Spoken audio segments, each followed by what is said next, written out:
Viewers, എല്ലാവർക്കും ദിജോസ് വേൾഡിൻ്റെ പുതിയൊരു വീഡിയോയിലേക്ക് സ്വാഗതം. ഈ 7 വിഭാഗത്തിൽ പെടുന്നവരാണ് നിങ്ങളെങ്കിൽ മസ്റ്റായിട്ട് ഇന്ന് മുതൽ ഗ്രാമ്പു വെള്ളം ഉപയോഗിച്ച് തുടങ്ങുക. നിങ്ങൾ പ്രഗ്നൻ്റ് ആകാനായിട്ട് ആ ഒരു ടിപ്പ് തന്നെ ധാരാളമാണ് കേട്ടോ. അപ്പോൾ ഒരുപാട് പേര് നമ്മുടെ ചാനൽ ഫോളോ ചെയ്തിട്ട് പ്രഗ്നൻ്റ് ആയിട്ടുണ്ട്. അവരുടെയൊക്കെ സക്സസ് സ്റ്റോറീസ് കാണാൻ വേണ്ടിയിട്ട് നിങ്ങൾ ചാനൽ വിസിറ്റ് ചെയ്തതിന് ശേഷം കമ്മ്യൂണിറ്റി ടാബ് പ്രസ് ചെയ്ത് നോക്കുക കേട്ടോ. നിങ്ങളുടെ സെയിം ഹെൽത്ത് കണ്ടീഷൻ ഉള്ളവരായിരിക്കും ചിലപ്പോൾ അവരിൽ പലരും. അങ്ങനെയുള്ളവരൊക്കെ എന്തൊക്കെ ഫോളോ ചെയ്ത ടിപ്സ് എന്ന് അറിയാൻ വേണ്ടിയിട്ട് നിങ്ങൾ അത് നോക്കുന്നത് നിങ്ങളെ ഹെൽപ്പ് ചെയ്യും. ആ ടിപ്സിൽ നിങ്ങൾക്ക് ഏറ്റവും ഇഷ്ടമുള്ള ടിപ്സ്, നിങ്ങൾക്ക് കൺവീനിയൻ്റ് ആയിട്ട് തോന്നുന്ന ടിപ്സും ഫോളോ ചെയ്യാനായിട്ട് ശ്രദ്ധിക്കുക കേട്ടോ.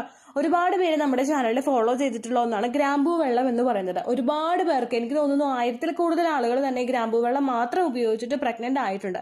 ഒരുപാട് ഹെൽത്ത് ബെനിഫിറ്റ് നമുക്ക് കൊണ്ടുവന്ന് തരുന്ന ഒരു സുഗന്ധ വ്യഞ്ജനമാണ് ഗ്രാമ്പൂ എന്ന് പറയുന്നത്. ഇതിൽ ആരൊക്കെയാണ് ഇത് യൂസ് ചെയ്യേണ്ടതെന്ന് നമുക്ക് നോക്കാം. ഏതെല്ലാം ഹെൽത്ത് കണ്ടീഷൻസ് ഉള്ളവർക്കാണ് ഇതൊരു മിറാക്കിളായി മാറുന്നതെന്ന് നമുക്ക് നോക്കാം കേട്ടോ. ഏറ്റവും ആദ്യം, മെൻസ്ട്രേഷൻ ഇറഗുലർ ആയിട്ടുള്ള ആളുകൾ ഇത് ഉപയോഗിക്കാനായിട്ട് നോക്കുക. നിങ്ങളുടെ ആർത്തവം പ്രോപ്പർ ആകുന്നതിന് വേണ്ടിയിട്ട് ഇത് സഹായിക്കുന്നു. ഒരുപാട് ആളുകൾക്ക് ഒരു തെറ്റിദ്ധാരണയുണ്ട്, ഏതെങ്കിലും ഒരു ദിവസം പീരിയഡ്സ് വരുന്നുണ്ടല്ലോ, ബ്ലഡ് പോകുന്നുണ്ടല്ലോ, അത് പോരെ എന്ന് വിചാരിക്കുന്ന ഒരുപാട് പേരുണ്ട് കേട്ടോ. നിങ്ങൾ ഒരിക്കലും അങ്ങനെ ചിന്തിക്കാനായിട്ട് പാടില്ല. മെൻസ്ട്രേഷൻ നമുക്ക് ഉണ്ടാകുക, അത് പ്രോപ്പർ ആയിട്ട് ഉണ്ടാകുക എന്നുള്ളതാണ് ഹെൽത്തി ആയിട്ടുള്ള ഒരു പീരിയഡ്സിന്റെ ലക്ഷണം എന്ന് പറയുന്നത്. നമുക്ക് ട്രാക്ക് ചെയ്യാൻ പറ്റണം. ഇപ്പൊ 18-ാം തീയതിയാണ് നമ്മൾ എക്സ്പെക്ട് ചെയ്യുന്നതെങ്കിൽ ഏകദേശം നമുക്ക് 18-ാം തീയതിയിൽ അല്ലെങ്കിൽ അതിനോടനുബന്ധിച്ച് ഏതെങ്കിലും ഒരു ദിവസം, ഒരു 3 ദിവസം മുൻപോ 3 ദിവസം ശേഷമോ നമുക്ക് പീരിയഡ്സ് വരും എന്നുള്ളൊരു എക്സ്പെക്ടേഷൻ നമുക്ക് മനസ്സിൽ വെക്കാൻ പറ്റണം. ഇത് അങ്ങനെ ഒന്നും ട്രാക്ക് ചെയ്യാൻ നിങ്ങൾക്ക് പറ്റുന്നില്ലെങ്കിൽ അതിനർത്ഥം നിങ്ങളുടെ പീരിയഡ്സ് അല്ലെങ്കിൽ മെൻസ്ട്രേഷൻ ഇറഗുലർ ആണെന്നാണ്. അതുപോലെ ഇടയ്ക്കിടയ്ക്കായിട്ട് സ്പോട്ടിങ്ങോ ബ്ലീഡിങ്ങോ ഒക്കെ ഉണ്ടാകുന്ന ആളുകൾക്കൊക്കെ ഗ്രാമ്പൂ ഉപയോഗിക്കുന്നത് അത് ബാലൻസ് ചെയ്ത് കൊണ്ടുപോകുന്നതിന് വേണ്ടിയിട്ട് സഹായിക്കുന്നുണ്ട് കേട്ടോ. ഒരുപാട് പീരിയഡ്സിന്റെ പെയിൻ ഉള്ള ആളുകൾക്ക്, ചിലവരൊക്കെ പീരിയഡ്സ് ആ ഒരു പെയിൻ കുറയ്ക്കാൻ വേണ്ടിയിട്ട് പെയിൻ കില്ലേഴ്സ് ഉപയോഗിച്ച് കഴിഞ്ഞാൽ ആ വേദനയ്ക്ക് ഒരു ശമനം കാണുകയുണ്ടാവുള്ളൂ. അങ്ങനെയുള്ള ആളുകൾക്കും ഓവറായിട്ട് ബ്ലീഡിങ് ഉണ്ടാവുന്നവർക്കും, അതായത് 7 ദിവസത്തിനേക്കാളും കൂടുതൽ ബ്ലീഡിങ് പോകുന്നവർക്ക്, അല്ലെങ്കിൽ വളരെ കുറച്ച് മാത്രം ബ്ലീഡിങ് പോകുന്നവർക്കൊക്കെ ഗ്രാമ്പൂ വെള്ളം ഉപയോഗിക്കാവുന്നതാണ് കേട്ടോ. അതുപോലെ മെൻസ്ട്രേഷന്റെ ലെങ്ത് ഭയങ്കര കൂടുതലാണെങ്കിൽ അത് കുറയ്ക്കാൻ വേണ്ടിയിട്ടും ഇത് സഹായിക്കുന്നുണ്ട്. അതായത് 21 to 35 ആണ് ഹെൽത്തി ആയിട്ടുള്ള ഒരു മെൻസ്ട്രേഷൻ സൈക്കിൾ എന്ന് പറയുന്നത്. 21-നും 35-നും ഇടയ്ക്ക് ഏത് ദിവസം നമുക്ക് മെൻസ്ട്രേഷൻ വന്നാലും പ്രശ്നമില്ല. പക്ഷെ 35-നേക്കാളും ഒരുപാട് കൂടുതലും 21-നേക്കാളും ഒരുപാട് കുറവുമായിട്ട് നമുക്ക് മെൻസ്ട്രേഷൻ വരുന്നുണ്ടെങ്കിൽ അത് ഇറഗുലർ ആയിട്ടുള്ള ഒരു മെൻസ്ട്രേഷൻ ആണ്. അങ്ങനെയുള്ളവർക്ക് അത് കംപ്ലീറ്റ് ആയിട്ട് മെൻസ്ട്രൽ ഇറഗുലാരിറ്റീസ് എല്ലാം ക്യൂർ ചെയ്യാൻ വേണ്ടിയിട്ട് ഗ്രാമ്പൂ ഉപയോഗിക്കാവുന്നതാണ് കേട്ടോ. അതാണ് ആദ്യത്തെ കാറ്റഗറി. രണ്ടാമത്തെ കാറ്റഗറി, നിങ്ങൾ വെയിറ്റ് ലോസിന് വേണ്ടിയിട്ട് ട്രൈ ചെയ്യുന്നവരാണെങ്കിൽ നിങ്ങൾക്കുള്ളൊരു ബെറ്റർ ഓപ്ഷനാണ് ഗ്രാമ്പൂ എന്ന് പറയുന്നത്. ഗ്രാമ്പൂ പ്രോപ്പർ ആയിട്ട് ഉപയോഗിക്കുന്നത് നിങ്ങളുടെ മെറ്റബോളിസം വർദ്ധിപ്പിക്കുന്നതിനും ഇത് വെയിറ്റ് ലോസിനും വേണ്ടിയിട്ട് ഇത് ഹെൽപ്പ് ചെയ്യുന്നുണ്ട് കേട്ടോ. PCOD ഉള്ള ആളുകൾക്കും തൈറോയ്ഡ് ഉള്ള ആളുകൾക്കും ഒക്കെ ഉണ്ടാകുന്ന ഒരു ബുദ്ധിമുട്ടാണ് അവർക്ക് അമിതമായിട്ട് ശരീരഭാരം വെക്കുക എന്ന് പറയുന്നത്. നമ്മൾ ഭക്ഷണം കഴിക്കുന്നത് കൊണ്ടായിരിക്കില്ല ചിലപ്പോൾ വണ്ണം വെക്കുന്നത്, ഹോർമോൺ ഇഷ്യൂസ് കൊണ്ടായിരിക്കും പലരും വണ്ണം വെക്കുന്നത്. അങ്ങനെയുള്ളവർക്കൊക്കെ ഇത് നോർമലൈസ് ചെയ്തിട്ട് വേണം നിങ്ങൾ പ്രഗ്നൻസി ട്രൈ ചെയ്യാൻ വേണ്ടിയിട്ട്. കൂടുതലായിട്ട് ഫാറ്റ് ഇഷ്യൂസ് നമ്മുടെ ശരീരത്തിൽ അടിഞ്ഞു കൂടുകയാണെങ്കിൽ അത് പല ഇറഗുലാരിറ്റീസും നമുക്ക് ശരീരത്തിൽ കൊണ്ടുവന്ന് തരും. അതുപോലെ നമുക്ക് ഓവുലേഷൻ സ്റ്റോപ്പ് ആകുന്നതിന് വേണ്ടിയിട്ടും പീരിയഡ്സ് സ്റ്റോപ്പ് ആകുന്നതിന് വേണ്ടിയിട്ടുള്ള ഒരു കണ്ടീഷനിലോട്ട് ഇത് നമ്മളെ കൊണ്ടുവന്ന് എത്തിക്കും. അതുകൊണ്ട് നിങ്ങൾ പീരിയഡ്സ് പ്രോപ്പർ ആക്കാൻ വേണ്ടിയിട്ട് ട്രൈ ചെയ്യുന്നതോടൊപ്പം തന്നെ വെയിറ്റ് ലോസും കൃത്യമായിട്ട് മെയിൻറ്റെയിൻ ചെയ്യാൻ വേണ്ടിയിട്ട് ശ്രദ്ധിക്കണം കേട്ടോ. അങ്ങനെയുള്ളവർക്കും ബെറ്റർ ഓപ്ഷനാണ് ഗ്രാമ്പൂ എന്ന് പറയുന്നത്. മൂന്നാമത്തെ കാറ്റഗറി, ഓവുലേഷൻ നടക്കുന്ന സമയത്ത് ഡിസ്ചാർജ് ഇല്ലാത്തവരാണ് നിങ്ങളെങ്കിൽ നിങ്ങൾക്ക് കണ്ണുപൂട്ടി ഗ്രാമ്പൂ വെള്ളം ഉപയോഗിക്കാവുന്നതാണ് കേട്ടോ. ഓവുലേഷൻ നടക്കുന്ന സമയത്ത് നമുക്കുണ്ടാകുന്ന ഡിസ്ചാർജ് എപ്പോഴും പച്ചമുട്ടയുടെ വെള്ള പോലെയുള്ള സ്ട്രെച്ച് ചെയ്യാൻ പറ്റുന്ന ഒരു ഡിസ്ചാർജ് ആയിരിക്കണം. ഇത് നമ്മുടെ ശരീരത്തിലുള്ള ലൂബ്രിക്കേഷൻ ഉണ്ടാകുന്നതിന് വേണ്ടിയിട്ടും ശരീരത്തിനകത്തേക്ക് പ്രവേശിക്കുന്ന സെമന് കൂടുതൽ നാൾ ശരീരത്തിൽ നിൽക്കുന്നതിന് വേണ്ടിയിട്ടുള്ള ഒരു പവർ അല്ലെങ്കിൽ ഒരു ചാർജ് കൊടുക്കുന്നതിന് വേണ്ടിയിട്ടും ഈ സെർവിക്കൽ മ്യൂക്കസ് സഹായിക്കുന്നുണ്ട്. എപ്പോഴും നമുക്ക് വജൈനൽ ഡിസ്ചാർജ് ഉണ്ടാവുന്നുണ്ട്. എന്നാൽ ഇതിനെ ആ ഒരു വജൈനൽ ഡിസ്ചാർജിൽ നിന്നും ഡിഫറെന്റ് ആക്കുന്നത് ഇതിന്റെ ആ ഒരു സ്ട്രക്ചറും അതുപോലെ തന്നെ ഇതിന്റെ ആ ഒരു ലൂബ്രിക്കേഷൻ എഫക്റ്റും ഒക്കെയാണ്. ഭയങ്കരമായിട്ട് നമുക്ക് കയ്യിലെടുത്ത് കഴിഞ്ഞാൽ നല്ല വഴുവഴുപ്പുള്ള ഒരു ഡിസ്ചാർജ് ആയിരിക്കും ഇത്. പച്ചമുട്ടയുടെ വെള്ള പോലെയോ അല്ലെങ്കിൽ വെണ്ടയ്ക്ക അരിയുമ്പോൾ പോലും ഉണ്ടാവുന്ന വഴുവഴുപ്പ് പോലെയോ ഒക്കെ നമുക്ക് ഈ ഒരു ഡിസ്ചാർജിനെ ഒന്ന് സാമ്യപ്പെടുത്താനായിട്ട് സാധിക്കും കേട്ടോ. പല ആളുകൾക്കും ഓവുലേഷൻ നടക്കുന്ന സമയത്ത് ഡിസ്ചാർജ് ഉണ്ടാവാറില്ല. ചില ആളുകൾക്ക് ഉണ്ടാകുന്ന ഡിസ്ചാർജ് ഭയങ്കര കട്ടിയുള്ളതായിരിക്കും. അങ്ങനെയുള്ള കട്ടിയുള്ള ഡിസ്ചാർജ് നമുക്ക് ഉണ്ടായിക്കഴിഞ്ഞാൽ സെമന ശരീരത്തിനകത്തേക്ക് പ്രവേശിച്ച് പോകാനായിട്ടും സാധിക്കില്ല കേട്ടോ. അപ്പോൾ അങ്ങനെയുള്ള സമയത്ത്, അങ്ങനെയാണ് നിങ്ങൾക്ക് ഡിസ്ചാർജ് ഉണ്ടാവുന്നതെങ്കിലോ അതല്ലെങ്കിൽ നിങ്ങൾക്ക് ഒട്ടും തന്നെ ഡിസ്ചാർജ് ഇല്ലെങ്കിലോ നിങ്ങൾക്കുള്ളൊരു ബെറ്റർ ഓപ്ഷനാണ് ഗ്രാമ്പൂ എന്ന് പറയുന്നത്. ഇത് നിങ്ങളുടെ ജെനിറ്റൽ പാർട്സിലോട്ടുള്ള ബ്ലഡ് സർക്കുലേഷൻ ബൂസ്റ്റ് ചെയ്യുന്നതിനും ഇതുവഴി നിങ്ങൾക്ക് സെർവിക്കൽ മ്യൂക്കസിന്റെ പ്രൊഡക്ഷൻ കൃത്യമായിട്ട് നടക്കുന്നതിന് വേണ്ടിയിട്ടും ഇത് സഹായിക്കുന്നു. സെർവിക്സ് മാട്രിക്സ് ആണ് സെർവിക്കൽ മ്യൂക്കസ് പ്രൊഡ്യൂസ് ചെയ്യുന്നത്. അതിലോട്ട് ബ്ലഡ് സർക്കുലേഷൻ കൂടുന്നതിനനുസരിച്ചിട്ട് സെർവിക്കൽ മ്യൂക്കസിന്റെ ക്വാളിറ്റിയിലുള്ള പ്രൊഡക്ഷനും കൃത്യമായിട്ട് നടക്കും കേട്ടോ. പുരുഷന്മാർക്കാണെങ്കിലും പ്രിമച്വർ ഇജാക്കുലേഷൻ സംഭവിക്കുന്ന ആളുകൾക്ക് അത് പ്രിവെന്റ് ചെയ്യാൻ വേണ്ടിയിട്ട് ഗ്രാമ്പു ഉപയോഗിക്കാവുന്നതാണ് കേട്ടോ. ഇതാണ് അടുത്ത കാറ്റഗറിയിൽ പെടുന്ന ആളുകൾ. നാലാമത്തെ കാറ്റഗറി വരുന്നത് നമുക്ക് കോണ്ടാക്ട് ചെയ്യാനായിട്ട് പലർക്കും താല്പര്യം ഉണ്ടാവില്ല. ചിലർക്ക് ഒരുപാട് പേര് പറയുന്നുണ്ട്, ചേച്ചി ഓവുലേഷന്റെ ആ ഒരു ദിവസങ്ങളിൽ എക്സാക്ട് ഓവുലേഷൻ ഡേറ്റ് ചെയ്താൽ മതിയോ, അതിന് മുമ്പുള്ള ദിവസങ്ങളൊക്കെ ചെയ്യണോ, ഹസ്ബൻഡിന് താല്പര്യമില്ല അല്ലെങ്കിൽ അവർക്ക് ഇൻട്രസ്റ്റ് ഇല്ല എന്ന് പറയുന്ന ഒരുപാട് ആളുകളുണ്ട്. അങ്ങനെയുള്ള ആളുകളെ ഏറ്റവും കൂടുതൽ ഫോക്കസ് ചെയ്യേണ്ടത് നിങ്ങളുടെ സെക്സ് ഡ്രൈവ് വർദ്ധിപ്പിക്കാൻ വേണ്ടിയിട്ടാണ്. രണ്ടുപേരും ഒരേപോലെ ആ ഒരു പ്രവർത്തിക്ക് വേണ്ടിയിട്ട് ആഗ്രഹിച്ചിരിക്കുമ്പോൾ അല്ലെങ്കിൽ ഇൻട്രസ്റ്റഡ് ആയിട്ട് ഇരിക്കുമ്പോഴേക്കും ആ സമയത്ത് നമ്മുടെ മൈൻഡ് ഭയങ്കര റിലാക്സ്ഡ് ആയിരിക്കും. യാതൊരു തരത്തിലുള്ള സ്ട്രെസ്സും ഇല്ലാതിരിക്കുന്ന ആ ഒരു സമയത്ത് നിങ്ങൾക്ക് ഫെർട്ടിലൈസേഷൻ നടക്കാൻ വേണ്ടിയിട്ടുള്ള സാധ്യത വളരെയധികം കൂടുതലാണ്. അപ്പോൾ സെക്സ് ഡ്രൈവ് ഇൻക്രീസ് ചെയ്യാൻ വേണ്ടിയിട്ടും നിങ്ങൾക്ക് ഈ ഗ്രാമ്പു ഉപയോഗിക്കാവുന്നതാണ് കേട്ടോ. ഇത് നിങ്ങളുടെ ശരീരത്തിലും പുരുഷന്റെ ശരീരത്തിലും ടെസ്റ്റോസ്റ്ററോണിന്റെ ഒരു പ്രവർത്തനം വർദ്ധിപ്പിക്കുകയും ഇതുവഴി സെക്സ് ഡ്രൈവ് ഇൻക്രീസ് ചെയ്യാൻ വേണ്ടിയിട്ട് ഇത് സഹായിക്കുന്നുണ്ട് കേട്ടോ. അടുത്ത കാറ്റഗറിയിൽ വരുന്നത് ഓവുലേഷൻ കൃത്യമായിട്ട് നടക്കാത്ത സ്ത്രീകളാണ്.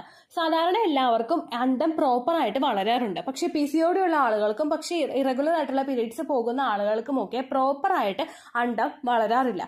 അങ്ങനെ സംഭവിക്കുന്നത് അവരുടെ ഓവറീസിന്റെ ഫംഗ്ഷനെ അത് ഹോർമോൺ ചേഞ്ച് അഫക്ട് ചെയ്യുന്നത് കൊണ്ടാണ്. നമ്മുടെ ഓവറീസ്, നമ്മുടെ 2 അണ്ടാശയങ്ങളും പ്രോപ്പറായിട്ട് ആ ഒരു ഓവുലേഷന് വേണ്ടിയിട്ട് പാർട്ടിസിപ്പേറ്റ് ചെയ്തിട്ട് പീരീഡ്സിന്റെ 2nd ഡേ അല്ലെങ്കിൽ 3rd ഡേ മുതൽ അണ്ടം വളർന്ന് തുടങ്ങിയാൽ മാത്രമേ ഏകദേശം ഒരു മിഡിൽ ഓഫ് ദ സൈക്കിൾ എത്തുമ്പോഴേക്കും നിങ്ങൾക്ക് അണ്ടം പൊട്ടുകയുള്ളൂ. അതിന് വേണ്ടിയിട്ട് വർക്ക് ചെയ്യണമെങ്കിൽ നമ്മുടെ ഓവറീസും അതുപോലെ തന്നെ നന്നായിട്ട് വർക്ക് ചെയ്യണം. അങ്ങനെയുള്ളൊരു പ്രവർത്തനം ശരീരത്തിൽ ഇല്ല എങ്കിൽ ഓവറീസിന്റെ പ്രവർത്തനം കുറയുന്നതിനനുസരിച്ചിട്ട് ക്വാളിറ്റിയുള്ള അണ്ടത്തിന്റെ റപ്ചർ ആകുന്നതിന്റെ അളവ് അവിടെ കുറയുന്നു. ഇതിന്റെ ഭാഗമായിട്ട് ചിലപ്പോൾ അണ്ടം റപ്ചർ ആകാതിരിക്കുകയും ചെയ്യുന്ന സിറ്റുവേഷൻസ് ഉണ്ട്. അങ്ങനെ വരുന്നവർക്ക് ആ ഒരു സിസ്റ്റ് ആയിട്ടിരിക്കുന്നതിനോ അല്ലെങ്കിൽ പ്രഗ്നൻസി ഒരുപാട് നാളുകൾ നീണ്ടു പോവുകയോ ഒക്കെ ചെയ്യുന്നുണ്ട്. അങ്ങനെയുള്ളവർക്കൊക്കെ ഓവുലേഷൻ പ്രോപ്പറായിട്ട് നടക്കാൻ വേണ്ടിയിട്ടും ഓവറീസിന്റെ പ്രവർത്തനം ഏകീകരിക്കാൻ വേണ്ടിയിട്ടും ഗ്രാമ്പു ഉപയോഗിക്കാവുന്നതാണ് കേട്ടോ. അടുത്തതും കൃത്യമായിട്ട് ഓവുലേഷൻ നടക്കാത്ത ആളുകൾക്ക് വേണ്ടിയിട്ടുള്ളതാണ്. നമ്മുടെ ശരീരത്തിൽ ലൂട്ടനൈസിങ് ഹോർമോൺ ആണ് എഗ് റപ്ചർ ആകുന്നതിന് വേണ്ടിയിട്ട് ഇമ്പോർട്ടന്റ് ആയിട്ടുള്ള ഒരു പാർട്ട് വഹിക്കുന്നത്. LH ഹോർമോണിന്റെ ഡെഫിഷ്യൻസി ശരീരത്തിൽ ഉണ്ടാകുന്ന പലർക്കും അണ്ടം പൊട്ടുമ്പോഴേക്കും ഭയങ്കര ബുദ്ധിമുട്ടുകൾ ഉണ്ടാവാറുണ്ട്. അതായത് പൊട്ടാത്ത സിറ്റുവേഷൻ ഉണ്ടാവാറുണ്ട്. ചിലർക്ക് ഒരുപാട് ദിവസം നീണ്ടു പൊട്ടാറുണ്ട്. ലേറ്റ് ആയിട്ടുള്ള ഓവുലേഷൻ ഉണ്ടാവാറുണ്ട്. ഇതൊക്കെ ആ ഒരു ഹോർമോൺസിന്റെ ഒരു ഇറഗുലാരിറ്റീസ് ഉണ്ടാവുന്നത് കൊണ്ടാണ്. LH ഹോർമോണിന്റെ പ്രവർത്തനം കൃത്യമായിട്ട് മെയിൻറ്റെയിൻ ചെയ്യുന്നതിന് വേണ്ടിയിട്ട് നിങ്ങൾ ഗ്രാമ്പു ഉപയോഗിക്കുന്നത് സഹായിക്കുന്നുണ്ട് കേട്ടോ. കൃത്യം സൈക്കിൾ അനുസരിച്ചിട്ട് എഗ് ഗ്രോത്ത് ഇൻക്രീസ് ആക്കുന്നതിന് വേണ്ടിയിട്ട് ഇത് ഒരു സപ്പോർട്ട് തരുന്നു. ഏകദേശം നമ്മുടെ ഒരു മിഡിൽ ഓഫ് ദ സൈക്കിളിൽ വെച്ചിട്ടാണ് നോർമൽ ആയിട്ട് നമുക്ക് ആ ഒരു ഓവുലേഷൻ ഉണ്ടാകുന്നത്. അത് കൃത്യമായിട്ട് ബാലൻസ് ചെയ്യണമെങ്കിൽ FSH hormone, LH hormone, oestrogen hormone ഇതൊക്കെ കൃത്യമായിട്ട് തന്നെ വർക്ക് ചെയ്യണം. ഇതെല്ലാം ഏകീകരിക്കുന്നതിന് വേണ്ടിയിട്ട് നിങ്ങൾ ഗ്രാമ്പു ഉപയോഗിക്കുന്നത് സഹായിക്കുന്നുണ്ട് കേട്ടോ. ഇതാണ് 6ാമത്തെ കാറ്റഗറിയിൽ ഇതിന് കിട്ടുന്ന ബെനിഫിറ്റ്. അടുത്തൊരു ബെനിഫിറ്റ് കിട്ടുന്നത് വജൈന ടൈറ്റ് ആക്കാൻ വേണ്ടിയിട്ട് ഇത് സഹായിക്കുന്നുണ്ട്. ഒരുപാട് വീഡിയോസിൽ ഞാൻ അധികം പറയാത്ത ഒരു കാര്യമാണിത്. ചില ആളുകൾക്ക് ഫസ്റ്റത്തെ ഡെലിവറി നോർമൽ ഡെലിവറി ആയി കഴിയുമ്പോഴേക്കും വജൈന കുറച്ച് ലൂസ് ആവാനായിട്ട് ചാൻസ് കൂടുതലാണ്. അങ്ങനെ വരുന്ന സിറ്റുവേഷൻ അല്ലെങ്കിൽ 2 or 3 നോർമൽ ഡെലിവറി ഒക്കെ കഴിഞ്ഞിട്ടുള്ള ആളുകൾ അടുത്തൊരു ഡെലിവറി നോക്കുന്ന സമയത്തോ അല്ലെങ്കിൽ ഡെലിവറി ചെയ്യുമ്പോൾ പ്രഗ്നൻസി നിങ്ങൾ നോക്കുന്നില്ല, പക്ഷെ കോണ്ടാക്ട് ചെയ്യുമ്പോഴേക്കും വജൈനയിൽ ഒരു ടൈറ്റ്നെസ് നിങ്ങൾക്ക് ഫീൽ ചെയ്യുന്നില്ലെങ്കിൽ ഒരിക്കലും ആ ഒരു പ്രോസസ്സ് നമുക്ക് ആസ്വദിക്കാനായിട്ട് സാധിക്കില്ല. അങ്ങനെയുള്ള ആളുകൾക്ക് ആ ഒരു വജൈനൽ പോർഷൻ ഒന്ന് ടൈറ്റ് ആക്കി വെക്കുന്നതിന് വേണ്ടിയിട്ട് ഇത് ഉപയോഗിക്കുന്നത് സഹായിക്കുന്നുണ്ട് കേട്ടോ. ഇനി എങ്ങനെയാണ് ഗ്രാമ്പു ഉപയോഗിക്കേണ്ടതെന്ന് നമുക്ക് നോക്കാം. ഒരുപാട് വീഡിയോസിൽ പറഞ്ഞിട്ടുണ്ട്, പക്ഷെ ഇത് കാണാത്ത ആളുകളുണ്ടെങ്കിൽ അവർക്ക് വേണ്ടിയിട്ട് പറയാം. നമ്മൾ ഗ്രാമ്പു നല്ലതുപോലെ എടുത്തിട്ട് കഴുകിയെടുക്കുക. ഏകദേശം 4 or 5 ഗ്രാമ്പു മാത്രം നിങ്ങൾ എടുത്താൽ മതി. അത് നല്ലതുപോലെ കഴുകിയതിന് ശേഷം നിങ്ങൾ അതിലേക്ക് ഒരു ഗ്ലാസ് വെള്ളം ഒഴിച്ചു വെച്ച് കുതിർത്താനായിട്ട് വെക്കുക. ഓവർനൈറ്റ് നിങ്ങൾ സോക്ക് ചെയ്യുക. അതായത് നമ്മൾ തലേ ദിവസം ഒരു രാത്രി കിടക്കുന്നതിന് മുൻപാണ് നിങ്ങളത് കുതിർത്തി വെക്കുന്നതെങ്കിൽ അത് ആ രാത്രി മുഴുവൻ അങ്ങനെ ഇരുന്നിട്ട് രാവിലെ നിങ്ങളത് തിളപ്പിച്ച് എടുക്കാം. ഇതെടുത്തിട്ട് നമ്മൾ ഒരു പാത്രത്തിലോട്ട് മാറ്റി നല്ലതുപോലെ തിളപ്പിക്കുക. ലോ ഫ്ലെയിമിലിട്ട് നിങ്ങൾ തിളപ്പിക്കാനായിട്ട് ശ്രദ്ധിക്കുക. 1 ഗ്ലാസ് വെള്ളമാണ് നിങ്ങൾ എടുത്ത് ഒഴിച്ചു വെച്ചതെങ്കിൽ അത് 1/2 ഗ്ലാസ് ആയിട്ട് ചുരുങ്ങുന്നത് വരെ ലോ ഫ്ലെയിമിലിട്ട് തന്നെ നിങ്ങളിത് തിളപ്പിക്കുക കേട്ടോ. ഇത് ഉപയോഗിക്കുമ്പോൾ ഒരുപാട് ബെനിഫിറ്റ് നമുക്ക് കിട്ടുന്നുണ്ടെന്ന് പറഞ്ഞല്ലോ. അതെല്ലാം പ്രോപ്പറായിട്ട് ശരീരത്തിലോട്ട് എത്തണമെങ്കിൽ ഇതിന്റെ സത്ത് മൊത്തം ആ ഒരു വെള്ളത്തിലോട്ട് ഇറങ്ങണം. അതിനുശേഷം നിങ്ങൾ ഇത് അരിച്ചിട്ട് ഈ വെള്ളം കുടിക്കാനായിട്ട് നോക്കുക കേട്ടോ. അപ്പോൾ ഇത് ഏകദേശം നിങ്ങൾ വെറും വയറ്റിൽ ഉപയോഗിക്കുന്നതാണ് നല്ലത്. അതായത് നമ്മൾ ഫാസ്റ്റിംഗിൽ നിന്നിട്ട് എന്തെങ്കിലും ഒരു ഭക്ഷണം നമ്മൾ എടുക്കുകയാണെങ്കിൽ അതിന്റെ ബെനിഫിറ്റ് ശരീരത്തിൽ എല്ലാ ഭാഗത്തോട്ടും പെട്ടെന്ന് അങ്ങോട്ട് എത്തിപ്പെടാനായിട്ട് സഹായിക്കും. അതുകൊണ്ട് നിങ്ങൾ ഏകദേശം ഒരു ഭക്ഷണം കഴിക്കുന്നതിന് മുൻപായിട്ട് എംപ്റ്റി സ്റ്റൊമക്ക് തന്നെ ഗ്രാമ്പൂ വെള്ളം ഉപയോഗിക്കാനായിട്ട് നോക്കുക കേട്ടോ. അടുത്തതാണ് നിങ്ങൾ മസ്റ്റായിട്ട് കേൾക്കേണ്ട ഒരു കാര്യം, എപ്പോൾ മുതൽ എപ്പോൾ വരെയാണ് ഗ്രാമ്പൂ വെള്ളം ഉപയോഗിക്കേണ്ടതെന്നതിനെ പറ്റിയിട്ട് കേട്ടോ. ഏകദേശം നമ്മുടെ പീരിയഡ്സ് തീർന്നതിന് ശേഷം നിങ്ങളുടെ ഓവുലേഷൻ ഡേറ്റ് എന്നാണോ അതുവരെ നിങ്ങൾ ഗ്രാമ്പൂ വെള്ളം ഉപയോഗിക്കാനായിട്ട് ശ്രദ്ധിക്കുക. ഓവുലേഷൻ ഡേറ്റ് കൃത്യമായിട്ട് കാൽക്കുലേറ്റ് ചെയ്യാൻ സാധിക്കാത്തവരെ എപ്പോൾ വരെയാണ് ഗ്രാമ്പൂ വെള്ളം ഉപയോഗിക്കേണ്ടത് എന്നതിനെ പറ്റിയിട്ടൊരു വീഡിയോ നമ്മുടെ ചാനലിലുണ്ട്. Irregular periods and close water എന്ന് ടൈപ്പ് ചെയ്ത് കഴിഞ്ഞാൽ ദി ചൂസ് വേൾഡ് എന്ന സൈഡിൽ ഇടണം കേട്ടോ.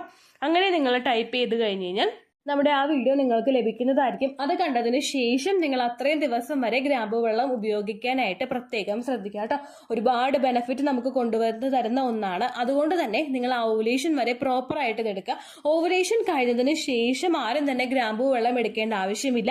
കണ്ടിന്യൂസ് ആയിട്ട് ഗ്രാമ്പൂ ഉപയോഗിക്കുന്നത് ഓവുലേഷൻ കഴിഞ്ഞിട്ട് നമുക്ക് നല്ലതല്ല കേട്ടോ. ആ കാര്യം കൂടി നിങ്ങൾ മസ്റ്റായിട്ട് മനസ്സിലാക്കുക. ഇത്രയേ ഉള്ളൂ വീഡിയോ. യൂസ്ഫുൾ ആയി കാണുമെന്ന് വിശ്വസിക്കുന്നു. യൂസ്ഫുൾ ആവുന്നുണ്ടെങ്കിൽ ലൈക്ക് ചെയ്യുക, ഫ്രണ്ട്സിനൊക്കെ ഷെയർ ചെയ്ത് കൊടുക്കുക കേട്ടോ. എന്തെങ്കിലും സംശയം ഉണ്ടെങ്കിൽ നിങ്ങൾ കമൻസിൽ ചോദിക്കുക. പണ്ടത്തെ വീഡിയോയ്ക്ക് കമൻസ് ഇടുന്നവർക്ക് റിപ്ലൈ ലഭിക്കുന്നില്ലെങ്കിൽ ലേറ്റസ്റ്റ് ആയിട്ട് ഞാൻ ഏത് വീഡിയോ ആണോ അപ്ലോഡ് ചെയ്യുന്നത് അതിന് താഴെ കമൻറ്റ് ഒന്ന് കോപ്പി പേസ്റ്റ് ചെയ്യാനായിട്ട് ശ്രദ്ധിക്കുക കേട്ടോ. അതുപോലെ ഓവുലേഷൻ ഡേറ്റ് കാൽക്കുലേറ്റ് ചെയ്ത് തരാനായിട്ട് റിക്വസ്റ്റ് ചെയ്യുന്ന ആളുകൾ എത്രയാണോ സൈക്കിൾ ലെങ്ത് അത് മെൻഷൻ ചെയ്യാനായിട്ട് ശ്രദ്ധിക്കുക. സൈക്കിൾ ലെങ്ത് എന്നതുകൊണ്ട് ഉദ്ദേശിച്ചത് ഓരോ മാസവും എത്ര ദിവസം കൂടുമ്പോഴാണോ ബ്ലീഡിങ് വരുന്നത് അതാണ് സൈക്കിൾ ലെങ്ത്. കഴിഞ്ഞ മാസം ഒരു 8-ാം തീയതിയാണ് ബ്ലീഡിങ് ആയതെങ്കിൽ ഈ മാസം 6-ാം തീയതിയാണ് ബ്ലീഡിങ് ആയതെങ്കിൽ കഴിഞ്ഞ മാസം 8-ാം തീയതി മുതൽ ഈ മാസം 6-ാം തീയതി വരെ എത്ര ദിവസമുണ്ടോ അത് കാലണ്ടറിൽ എണ്ണി തിട്ടപ്പെടുന്നതാണ് നിങ്ങളുടെ സൈക്കിൾ ലെങ്ത്. സൈക്കിൾ ലെങ്ത് നമ്മൾ കൃത്യമായിട്ട് കാൽക്കുലേറ്റ് ചെയ്യുകയാണെങ്കിൽ ഓവുലേഷൻ ഡേറ്റ് എളുപ്പത്തിൽ കണ്ടുപിടിക്കാൻ വേണ്ടിയിട്ട് ഒരുപാട് ആപ്ലിക്കേഷൻസും ഒരുപാട് ഓൺലൈൻ ആയിട്ടുള്ള വെബ്സൈറ്റുകളും ഇന്ന് നമുക്ക് അവൈലബിൾ ആണ്. പ്ലേ സ്റ്റോറിൽ പോയിട്ട് ഓൺലൈൻ ഓവുലേഷൻ ട്രാക്കർ എന്ന് ടൈപ്പ് ചെയ്ത് കഴിഞ്ഞാൽ നിങ്ങൾക്ക് അതുമായിട്ട് ബന്ധപ്പെട്ടിട്ടുള്ള ആപ്ലിക്കേഷൻസ് കിട്ടും. അത് പറ്റുന്നില്ല എങ്കിൽ ഗൂഗിളിൽ പോയിട്ട് ഓൺലൈൻ ഓവുലേഷൻ കാൽക്കുലേറ്റർ എന്ന് ടൈപ്പ് ചെയ്ത് കഴിഞ്ഞാൽ അതുമായിട്ട് ബന്ധപ്പെട്ടിട്ടുള്ള വെബ്സൈറ്റുകൾ നിങ്ങൾക്ക് കിട്ടും. അതിൽ നിങ്ങളുടെ ലാസ്റ്റ് മന്തിലെ മെൻസ്ട്രേഷൻ്റെ ഡേറ്റും ഒപ്പം ഞാൻ ഈ പറഞ്ഞ രീതിക്ക് നിങ്ങൾ കാൽക്കുലേറ്റ് ചെയ്യുന്ന സൈക്കിൾ ലെങ്ത്തും എൻ്റർ ചെയ്ത് കൊടുക്കുകയാണെങ്കിൽ നിങ്ങൾക്ക് കൃത്യമായിട്ട് ഓവുലേഷൻ ഡേറ്റ് കണ്ടുപിടിക്കാനായിട്ട് സാധിക്കും. ഫെർട്ടൈൽ ടൈം പീരീഡും നിങ്ങൾക്ക് കിട്ടും. അതായത് എത്ര ദിവസം മുതൽ കോൺടാക്ട് ചെയ്ത് തുടങ്ങിക്കഴിഞ്ഞാൽ നിങ്ങൾ പ്രഗ്നൻ്റ് ആകും എന്നുള്ളൊരു ഡേറ്റും നിങ്ങൾക്ക് പ്രോപ്പറായിട്ട് കിട്ടും കേട്ടോ. ഇത് കാൽക്കുലേറ്റ് ചെയ്യുന്ന സമയത്ത് സൈക്കിൾ ലെങ്ത് കാൽക്കുലേറ്റ് ചെയ്യുന്ന സമയത്ത് നിങ്ങളുടെ ആ ഒരു കലണ്ടറിൽ നോക്കി തന്നെ നിങ്ങൾ കാൽക്കുലേറ്റ് ചെയ്യുക. പല മാസങ്ങളിലും 30-31 ദിവസമുണ്ട്. അതുകൊണ്ടാണ് അങ്ങനെ പറഞ്ഞത്. ഒപ്പം നിങ്ങൾക്ക് ബ്ലീഡിങ് തുടങ്ങിയ ദിവസത്തിന് വേണം നിങ്ങൾ ഡേ 1 ആയിട്ട് എടുക്കാൻ വേണ്ടിയിട്ട്. സ്പോട്ടിങ് തുടങ്ങിയ ദിവസത്തിനെ അതായത് ചെറുതായിട്ട് ഡിസ്ചാർജ് പോയി തുടങ്ങിയ ദിവസത്തിനെ നിങ്ങൾ കൺസിഡർ ചെയ്യേണ്ട ആവശ്യം ഇല്ല കേട്ടോ. അപ്പോൾ ഇത്രയേ ഉള്ളൂ വീഡിയോ. അടുത്തൊരു വീഡിയോ ആയിട്ട് നമുക്ക് വീണ്ടും കാണാം. ബൈ.